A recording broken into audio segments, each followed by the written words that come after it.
Hi viewers, சிம்பிளான ஹெல்த்தியான குயிக்கான ரசம் எப்படி பண்ணுறதுன்னு பார்ப்போம். வானலியில் ஒரு டீஸ்பூன் ஆயில் எடுத்துக்கோங்க. ஆயில் சூடானதும் கடுகு, ஜீரகம், வரமிளகா, அப்புறம் கொஞ்சம் பெருங்காயப்பொடி எல்லாம் பொரிஞ்சு வந்ததும் நீங்கள் என்ன பண்ணி தேவையான மஞ்சள் பொடி போட்டுக்கோங்க. புளித்தண்ணி ரெடியாக கரைச்சி வச்சுக்கோங்க.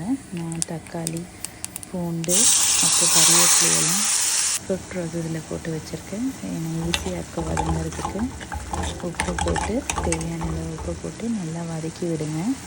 ரசப்பொடி போட்டுக்கோங்க. நான் வீட்டில் அரைச்ச ரசப்பொடி போட்டிருக்கேன். ரசப்பொடி வீடியோக்கும் ஷேர் பண்ணுறேன்.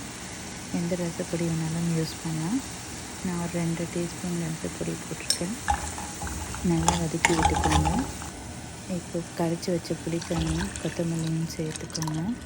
உப்பு பார்த்துக்கோங்க. ஒரு கொதி வந்த உடனே இறக்கிடுங்க.